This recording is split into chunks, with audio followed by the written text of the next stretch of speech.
Earth and Spirit Medicine, Ancient Healing Wisdom podcast. We're on episode number 8. And this will be very insightful today. It's going to bridge a gap between these first 7 episodes and what's to come. So, today, July 23rd, 2025. And like I said, episode number 8. We got some sage burning. We got Mr. Alan Mitchell here. We got myself, Winfield Ivers. And helping to understand how to navigate effectively in an extremely spiritually active environment, and how one can come to terms with oneself in how we present ourselves, how we think we come across to others, how we hope we come across to others, how we really might come across to others, and why would we even give a crap how others might even view us, other than that it might be a good idea to understand what the truth is about your current status, but not buying into information that says you may be less than or more than based upon others. It's just a measuring device. That's it. So,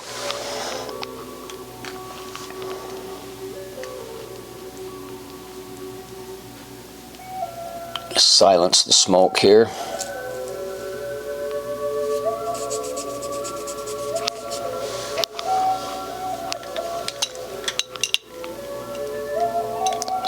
So recently, just be thinking about the last week of your life, okay? And what does that last week entail? On the levels that I always speak about, physically, mentally, emotionally, and spiritually. We all want things in our life. We all speak of things that are current events. Whether we're speaking that dialogue on the inside or to others, it kind of doesn't really matter. It's just important to take note to what is your rehearsal? What are you speaking to yourself, to others? And what might that do? So think about your current last week. Well, we've recently started Speaking Stick. Speaking Stick, right here. Now, this is not something I'm going to go into detail about today. However, we're doing this here at my home in the backyard on Wednesday evenings at 7 p.m. And this gathering of people, the idea behind this is to provide an environment that is conducive to cooperation, honor, respect, and trust. It's where people can relate. It's the third quadrant of the personal medicine wheel of mine. And so we're doing that. So that's been kind of part of the last week. So last week at Speaking Stick, I was very excited for another individual that came to Speaking Stick, and getting to barely know this person, but really get to know them as well. It's a cool experience, and it kind of left me having thoughts and such after. Previous to that, anyway, there's been a lot of trying situations that I've been watching other people go through. So maybe somebody, a close one, commits suicide. And it's just such a horrific event for all concerned. It's these deeply challenging places. And then when one takes their own life and others are left to wonder how meaningful theirs is, or how do we cope with all of this. And I've only mentioned one small aspect of the consternation that is upon and within every single soul upon this planet right now. And then the concept is, I'm going to rise above it. But the reality is moment-to-moment disciplining. And then there's just things on the daily basis, even trying to get your own family to have time to come together with the different schedules to have a family meal. And rather than getting discouraged, I sat there, I made some spaghetti yesterday, a really simple meal, and everybody was so hungry. And my wife and I and daughter and son just sat there on the table, and we just kind of BS and ate spaghetti. And I don't want to have these expectations that we need that. They're just showing up, and I'm trying to just take in every second of it, because I'd rather take that in than the negativity. So the concept versus the reality. Yeah, how do we look at every second of our life, gather those golden nuggets, rise above what's going on, understanding we're eternal, that we can third-party observe these situations and not get taken by it and be available for others to help them through it as well. I think that's a worthy pursuit. What do you think? Well, yeah. Thinking about last week and the power of, it's like a reminder to respect the human mind because it can be utilized in a very powerful way, or it can spiral out of control. And one thing I realize is that my whole life I've been, and still am, an artist, so a dreamer, a visionary. And I believe that you are, I believe Chase is. So our minds, when it's utilized in that way and realizing it, can create beautiful things. Or if we, I should say, can drift off, almost kind of go down the wrong path and walking too far in the wrong direction. But the nice thing about understanding things like speaking stick, things about this whole medicine wheel, is you learn how to navigate and stop immediately when you know you're walking down the wrong, like, why am I thinking, like you just said, negative, like in a negative pattern. It's like you start to jog and then you start running all in the wrong direction. It could be a cliff. So just immediately stop right then and there. So I realized that, but that was like one of the greatest things that I had to realize. You're like, hey, there's nothing wrong with being a dreamer and a visionary. Hold on to that, hold true to that. And I think for people too that are very creative, and I think we all are creative, and when we start to unlock those things, is utilize them for the best course of action for success. And but yeah, last week was almost the respect of my mind and correlating it with my heart, to the heart going to the place of spirit, the place of God, the place of communication, and utilizing those two to create what you're given, and use your God-given talents of creativity to make it into a reality. And sometimes it's that one word, patience, that comes to my mind. And so, yeah, if people are, for whatever reason, going through some interesting and intense energies of family loss or anything, is the more you get to know spirit. Like, I didn't know my grandpa and grandma, Henrietta, really at all in the flesh. And my grandma, when she was the last time I saw her before she crossed over, I remember she told me, I wish I knew you more. But, and it's funny because the one thing I didn't know what to say, because I was that shy little kid, I was like emotional, but I said, me too, not realizing what I was really saying. Like, hey, Alan, do you really know who you are? You know, before I knew Raven Spirit. But my point is, with family going to the other side is, and you get to know these teachings, is you get to learn about spirit.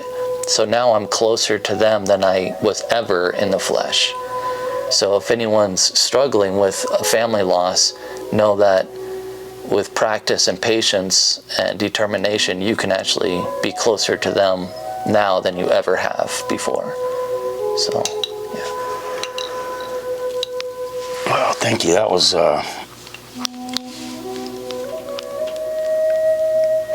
it's kind of cool, because I was thinking back, I don't know the first time, I'm trying to remember, the very first time that you filmed with me up at the Sacred Shelter Camp, okay, and I'm not positive but I'm pretty sure that there was some feelings of doubt, some awkwardness, things like that on your end, hoping to, I want to do a good job, I hope I do this good, I hope or whatever that way, in filming and even more understanding the content, if you will, okay, the purpose behind all of it. So going from when we would converse and some of the way that we have grown is what I want to say.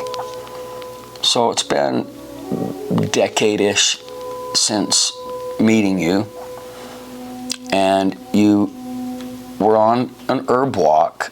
We were up the canyon, and I was teaching plants, and you were there with my cousin who brought you, and then brought you up to the Sacred Shelter Camp.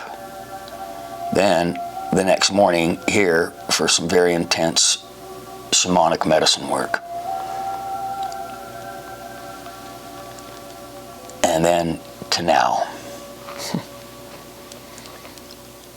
I know that I've grown, but I want to say that, wow, you have grown.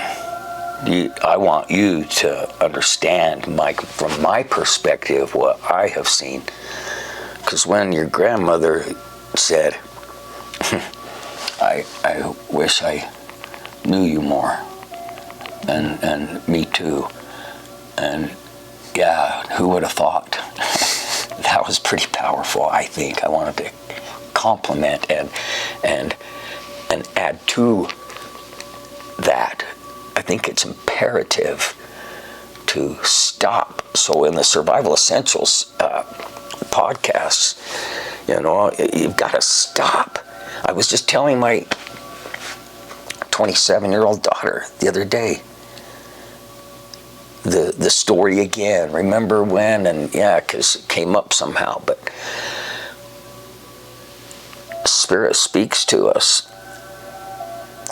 So we're talking about pausing, stopping in life to take a moment and reflect and gather and view and come to something like a new navigational standpoint.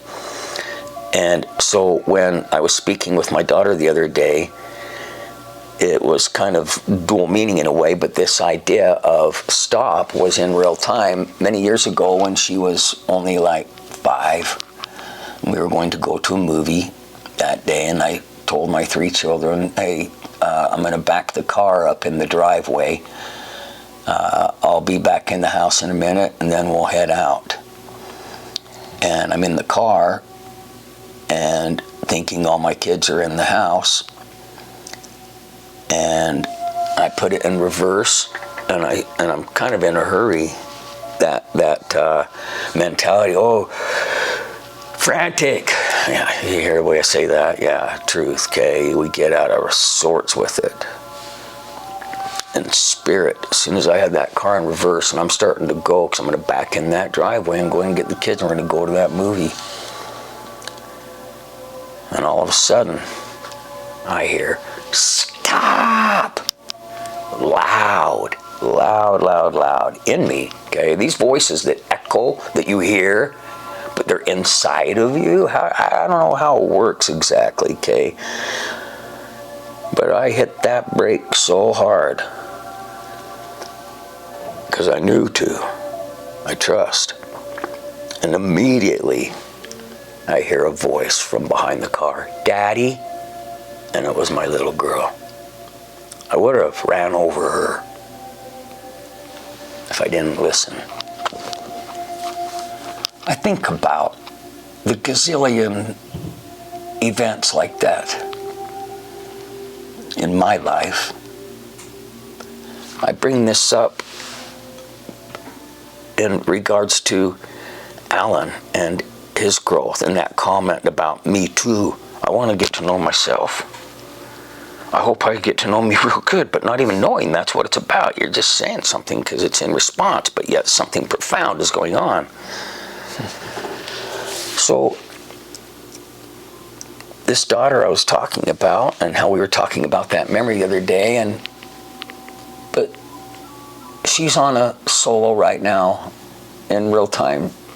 There's been a lot in her life. There's a lot in all of our lives, and this is the point here. But when do we know to stop? When do we know to take that time out? How lost are we going to get in the wilderness, running around frantically, tripping over logs, feeling like something is getting us or that we're going to die when it's not true? And if we would only just stop.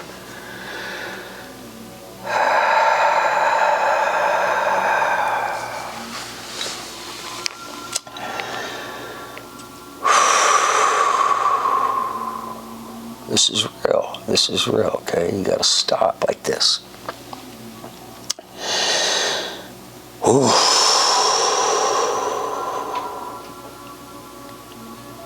So Memorial Weekend, that same daughter I'm talking about, I got a call late at night. I was falling asleep because I was tired on the floor down here, and I got a call, and it was a frantic voice stating that my daughter was being life-flighted to the hospital, had been involved in a four-wheeler quad accident with her fiance and his brother. So she's taken this little time out to stop. S.T.O.P. Stop, think, observe, plan. I got that from the Boy Scouts Wilderness Survival Manual. But they didn't talk about it at this level. It is so pertinent to our daily living on so many levels, and how often every day we get lost on the trail. And it's like, what was I doing? What was I doing? What was I thinking? What was I thinking? Why'd I come downstairs? Okay, what? All right, next. Okay, what? So what is this? And how do we stop and think and observe and plan all the time in order to get the results that we need, and then to continue on this level of trying to increase all the good things, knowing there's some sort of equal polarity, playfulness going on in the energy fields. So does that mean that the better it gets, the worse it gets? No, it doesn't mean that. Just because we look at something as some sort of linear polarity, and if something increases here and it has to equalize itself, it doesn't mean that the better it gets, the worse, and the better the worse. It just means it's going to get better. You focus this way, and then that other energy is just kind of left to having to comply. Stay with me here. So that night when I got that call about my daughter being life-flighted a few weeks ago around Memorial Weekend, I'm trying to come to, I had to stop also, because I'm trying to gather my wallet, my keys. I'm trying to gather my thoughts. I'm trying to pray. I'm trying to tell my wife I got to go to the hospital. Where am I going? So I'm sitting there and I'm going, okay. Get your keys, Winfield. You got your keys. You might get thirsty on the way. You got some water, okay? All right, you're going to take the time to be prayerful here. You're going to go slow. You're going to be thoughtful about this. You want to navigate through this. Okay, you've got your keys. You've got your wallet. You've got your water, okay? And so you've got your phone, okay? So those things, I wanted to make sure that I didn't find myself in some sort of situation that was possibly worse by acting frantically in a moment when I needed to stop. I hope that makes sense.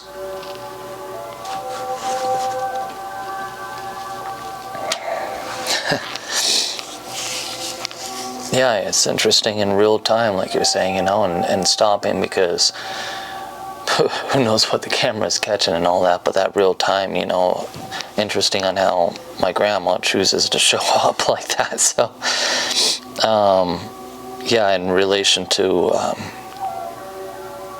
because right there, it just was that feeling of my grandma saying, I had no idea who you would become. And it was so much to do with family.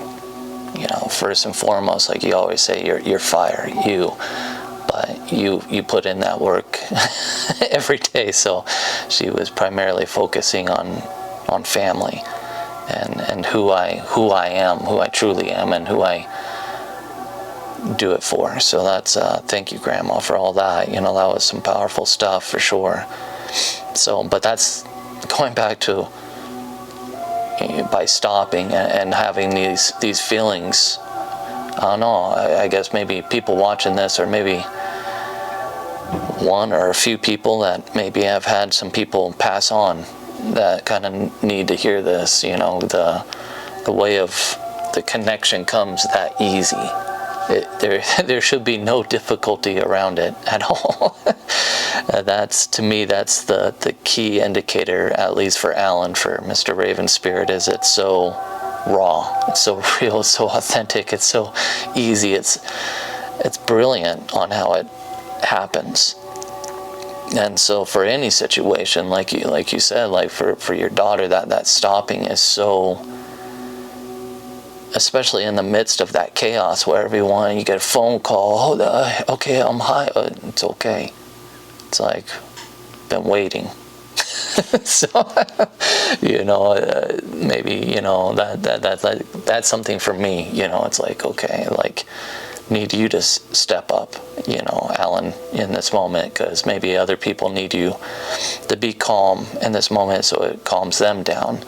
And to you, when you get at the hospital, they needed you to be Coyote Thunderhawk and not to be, well, I would say frantic Winfield. Exactly. But yeah, so I think all of us in the world right now is that one word: stop. Get your bearings, get back on track. And back on track is kind of like God's train saying, hey, there you are. You want to get on board now? And it's like, oh, thanks for that long train coming back to the station. Okay, I'm here again. You ready?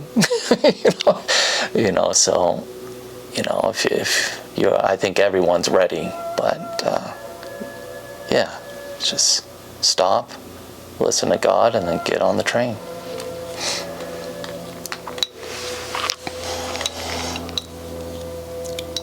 So you're talking the time before in regards to the creative process, artist, and the mind spiraling and the mind creating and so inside of us, if we look at this like a wilderness terrain, and so we feel the most calm when we're in our campsite. When we're away from what is familiar and it seems unfamiliar, and we start to question ourselves, self-doubt, certainty. Self-doubt, certainty. What do I want? Oh, hey, are you sure? I think so. Are you absolutely sure? I'm pretty sure. Do you know without a doubt? Kind of like that. Do you know without a doubt who you are? Can you walk today in certainty and not be swayed by anything at all to the degree in which it takes you from your current path? Now, here's even a better question. What is your current path? Where are you? Are you surrounded by demons of doubt and distraction? questioning yourself all day long, wondering whether or not you made the right decision, if you're doing the right thing, is it going to work out? Does anybody like me? These identity crisis situations that end up in suicide and in the bullying and the ridicule and all the things that people experience from other people that seem to be what I would just call downright unnecessary and mean. When people are just downright unnecessarily mean to others, how do you stop that behavior? How do you...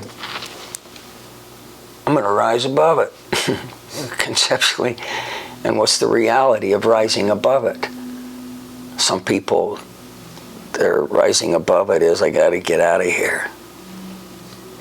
And everybody else is left wondering what to do with that.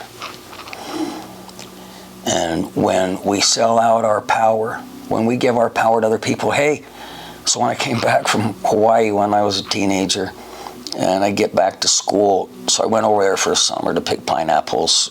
I had a wonderful experience. I didn't know it was like I did, but still, you know, it was like for being in trouble, hopefully going to get my life together. So I quit some things while I'm over there. I'm doing good. I come back and I go to school. And somebody, one of my past associations says, hey, you want to go get high? I said, right then. Wow, why? But think about this, okay, right then. I didn't know what to do. I didn't know how to be. I was so proud of, smack the microphone, so proud of who I had become. And yeah, right then I said, no. And then all of a sudden, he said, okay, and started to keep walking, and I felt alone or something, or some strange thing, and I said, but if you ever need a drinking partner, let me know. Have you ever done anything like that? Have you ever sold out your power and caved in for the sake of fitting in, for the sake of hoping that you're not an oddball or looked upon negatively? And so we do negative things that take away our power in order to fit in. And wow. Okay, so fast forward to here I am right now, 63 years of age. And my experiences in life have been that, my experiences. I've learned how to gather the golden nuggets, to find value in every single millisecond. Doesn't mean that I'm proud of everything that I did. Doesn't mean I don't feel bad occasionally still for some of the things that I said or did. It just means that I know for a fact that I'm increasing and building upon these experiences. I can't shift it. I can't change it. I can't take it back. What's done is done. But right now, in this moment, if you stop and think and observe and plan, and that's not what this episode's about, but we're just saying, do that. You have to come to a place where you walk alone. Are you willing to walk alone? Are you willing to walk alone and stand up for your own principles, your own standards? Do you have any? Do you know what they are? I believe in being honest. Okay, then don't lie. Hey, so where were you the other night? Says a wife to a husband. I was working late, says the husband. And then comes the text message, hey, okay.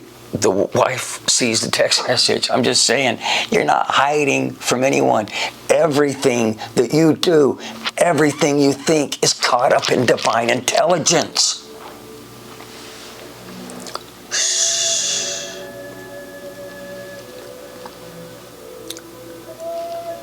Listen to the quiet whisperings of the Spirit. Whether it says stop really loud or whether it says everything is fine. You're a good person. You've come a long ways. You are the one.